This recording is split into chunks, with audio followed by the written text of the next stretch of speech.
Hello friends, हमारे YouTube channel IDPP exam में आपका बहुत बहुत स्वागत है। फाइनली दोस्तों, अग्निवीर भर्ती का इंतज़ार ख़त्म हो चुका है। मॉर्निंग शिफ्ट जो 17 अप्रैल को सुबह पहुंची गई, जो 8:30 बजे से 9:30 बजे के बीच में हुआ था पेपर दोस्तों। तो उसका पूरा एनालिसिस करने के बाद दोस्तों कौन कौन से क्वेश्चन पूछे गए हैं कैंडिडेट के द्वारा, हम आपको इस वीडियो के माध्यम से आपको प्रोवाइड करने वाले हैं। पेपर बहुत ही नॉर्मल आया था, आप कहें तो एकदम से हल्का पेपर है। अगली शिफ्ट वाले जरूर ध्यान दें किस तरह का पेपर आएगा। इसमें दोस्तों लगभग सभी क्वेश्चन हमें प्राप्त हुए हैं। जो क्वेश्चन नहीं प्राप्त हुए तो उनको भी हम आपको इर्द गिर्द बताएंगे कि कहाँ से क्वेश्चन पूछे गए हैं और किस तरह का पेपर रहा है। आपको A to Z इस वीडियो में जानकारी मिलने वाली है। जो भी कैंडिडेट आर्मी के लिए प्रिपेयर कर रहे हैं या प्रिपरेशन कर रहे थे, तो जिनका भी अगली डेट में है या अगली शिफ्ट में है, तो उन्हें इस वीडियो को एक बार ज़रूर वॉच करना चाहिए। तो चलो हम आपको क्रम बाई क्रम से बताते हैं और आपका देखना आपका स्कोर कितना बढ़ रहा है। बेसिकली दोस्तों, इस वीडियो के माध्यम से हम आपको जीके और जीएस के जो भी क्वेश्चन पूछे गए हैं उनका सलूशन प्रोवाइड करने वाले हैं। और इसमें हम आपको बताएंगे कि जो भी जैसे मैथ है और रीजनिंग है, तो उनके किस किस चैप्टर को इन्होंने टच किया है, तो आपको वो भी देखना है। और ये फर्स्ट शिफ्ट 17 अप्रैल 2023 की जो मॉर्निंग शिफ्ट है दोस्तों, उसका पूरा पेपर आपको दिखाने वाले हैं कैंडिडेट के रिव्यू लेने के बाद। तो आप देख सकते हैं दोस्तों, इसमें वही पैटर्न है जो पैटर्न दिया गया था कि आपको जीके के 15 क्वेश्चन पूछे गए और जीएस के भी 15 क्वेश्चन और मैथ के 15 क्वेश्चन और टोटल रीजनिंग के यहाँ पर 15 क्वेश्चन ना होकर 5 क्वेश्चन पूछे गए हैं। और इसमें टोटल 50 क्वेश्चन थे और टोटल आपको 1 घंटा समय देखने को मिले था।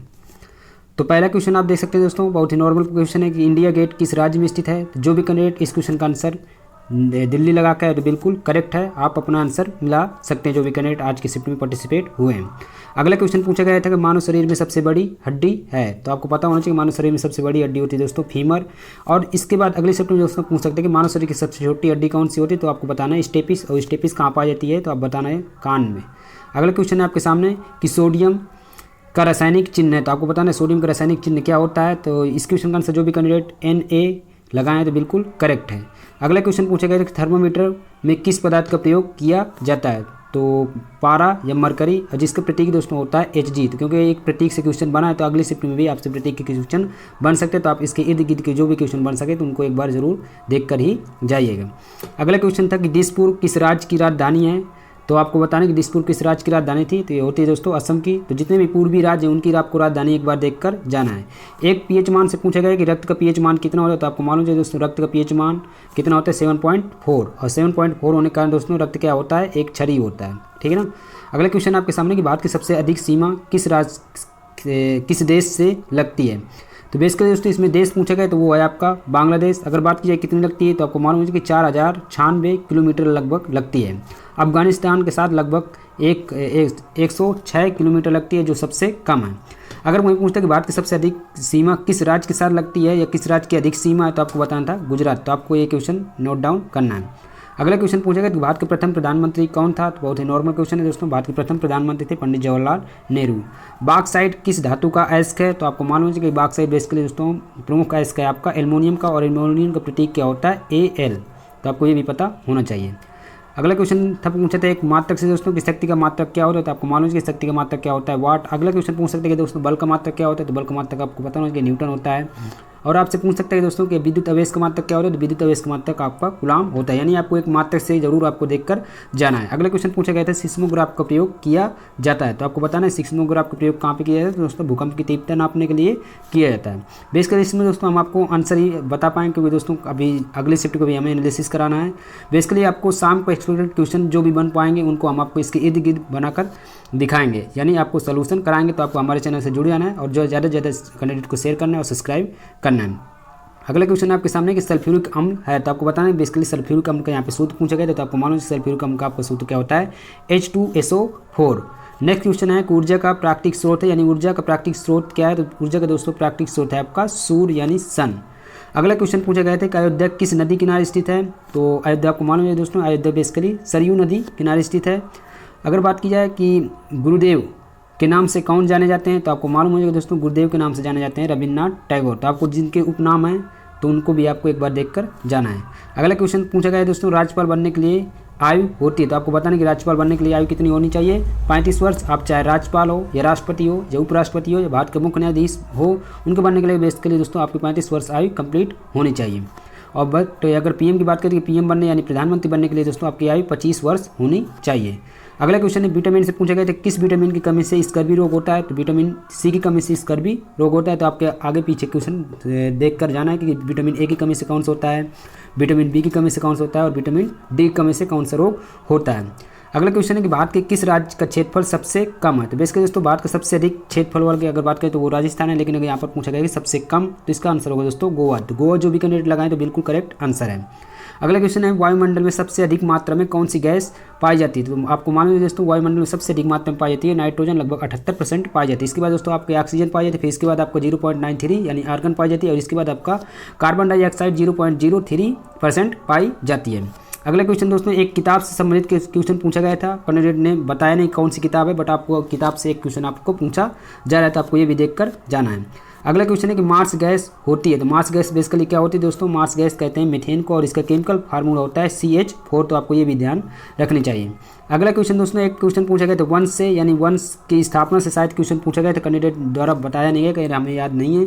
बेसिकली दोस्तों आपको याद होना चाहिए कि मुगल वंश की स्थापना किसने की, बाबर ने। मौर्य वंश की स्थापना किसने की, चंद्रगुप्त मौर्य ने। गुप्त वंश की स्थापना किसने की, श्री गुप्त ने। तो आपको वंश से संबंधित आपको एक क्वेश्चन देखकर जरूर जाना है।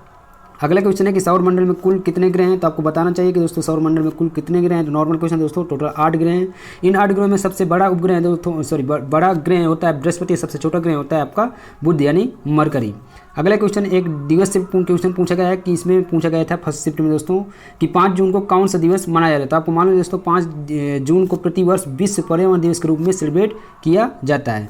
अगला क्वेश्चन पूछा गया था कि हीराकुंड बांध कहाँ पर स्थित है, तो आपको मालूम है दोस्तों ये हीराकुंड बांध बेसिकली महानदी पर स्थित है और ये कहाँ किस राज्य में, उड़ीसा में। अगला क्वेश्चन है आपका क्वेश्चन UN से संबंधित एक प्रश्न पूछा गया था, शायद UN की शायद स्थापना दोस्तों पूछी गई हो। ये टोटल इसमें कितने सदस्य हैं ये पूछा जा सकता है। ये तो इस पूछा गया हो कि इसका मुख्यालय कहाँ पर है, तो कैंडिडेट के द्वारा दोस्तों सिर्फ ये बताया कि यूनाइटेड नेशन से संबंधित एक क्वेश्चन पूछा गया था। एक क्वेश्चन दोस्तों आपका मुद्रा से पूछा गया, यानी मुद्रा से संबंधित आपको देखकर जाना है कि जैसे कि टका कहाँ की है, बांग्लादेश की, और क्यात कहाँ की है आपकी, म्यांमार की। तो इर्द गिर्द के जो विदेश हैं उनको आपको उनकी मुद्रा जरूर ध्यान करके जाना है, यानी एक संगठन से और एक दूसरा मुद्रा से क्वेश्चन बना है। इसी तरह दोस्तों लगभग हमें टोटल 30 में से क्वेश्चन लगभग 25 के आसपास कुछ मिले हैं। एक क्वेश्चन दोस्तों भारत की सीमा से संबंधित कोई क्वेश्चन पूछा गया था, ये पता नहीं चल रहा है कि कौन सा पूछा गया था। आपको बता रहे हैं कि भारत की सीमा के साथ कौन सा, जैसे कि भारत और पाकिस्तान के बीच कौन सी सीमा है, तो रेड क्लिफ सीमा है, और भारत और चीन के बीच कौन सी सीमा है, तो मैकमोहन सीमा। तो ये कुछ सीमाएँ आपको याद करके जाना है। अब हम आपको बताएं दोस्तों मैथ से कौन कौन से चैप्टर टच किए गए हैं, तो आप देख सकते हैं दोस्तों मैथ से आपका टाइम एंड वर्क से लगभग 1 से 2 क्वेश्चन पूछे जा रहे हैं जो नॉर्मल हैं। परसेंटेज से आपके 2 क्वेश्चन पूछे जा रहे हैं और नंबर सिस्टम से आपसे 2 से 3 क्वेश्चन पूछे जा रहे हैं। स्क्वायर से 1 क्वेश्चन देखने को मिला है। सिंप्लीफिकेशन दोस्तों आपको 2 क्वेश्चन देखने को मिले हैं। और वही बात करें कि साधारण ब्याज से भी दोस्तों आपको 1 क्वेश्चन देखने को मिला, यानी सिंपल इंटरेस्ट से भी आपको 1 क्वेश्चन देखने को मिला है। और डेसिमल यानी दशमलव पद्धति से आपसे एक से 2 क्वेश्चन देखने को मिले हैं। और प्रॉफिट एंड लॉस से लगभग 1 से 2 क्वेश्चन पूछे गए हैं। क्योंकि दोस्तों मैथ है, मैथ का लड़के सिर्फ ये चैप्टर ही बता सकते हैं कहाँ से कहाँ क्या क्या क्या टच किया गया है।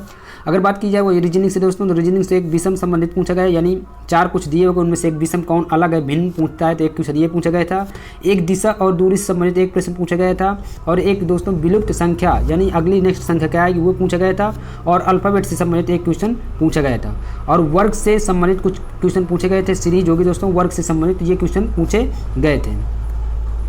तो ये थे दोस्तों टोटल हमने आपको टोटल 50 क्वेश्चन का रिव्यू हमने इसमें कराया है। जो फर्स्ट शिफ्ट यानी 17 अप्रैल को मॉर्निंग शिफ्ट का जो पहली दिन आयोजित हुआ है इसका SSC GD का प्रश्न, उसका हमने पूरा सोल्यूशन और क्या क्या किस चैप्टर से आपको पूछे गए हैं वो हमने आपको सॉल्व कराकर यहाँ पर दिखाएं। आई होप कि दोस्तों आपको ये वीडियो अच्छा लगा होगा। यदि अच्छा लगा तो प्लीज़ इस चैनल को सब्सक्राइब करें और अपने फ्रेंड्स के साथ शेयर जरूर करें। हम मिलते हैं दोस्तों नेक्स्ट वीडियो में, यानी नेक्स्ट शिफ्ट का जो अभी स्टार्ट होने वाला है 11:30 से 12:30 बजे के बीच, उसमें आपको फुल एनालिसिस करने वाले हैं। तो जो भी कैंडिडेट अगली डेट या अगले जिस दिन भी डेट में लगा हो तो आप एक बार इन वीडियो को जरूर देख कर जाएं, इससे बहुत ज़्यादा हेल्प होने वाली है। और शाम को दोस्तों मोस्ट एक्सपेक्टेड क्वेश्चन आपको कराने वाले GK और GS के, तो आपको एक बार उस वीडियो को जरूर देख कर जाना है, क्योंकि दोस्तों इससे जो भी यदि क्वेश्चन बनेंगे उनको भी हम आपको यहाँ पर कराने की कोशिश करेंगे। तो finally thanks for watching video, have a nice day.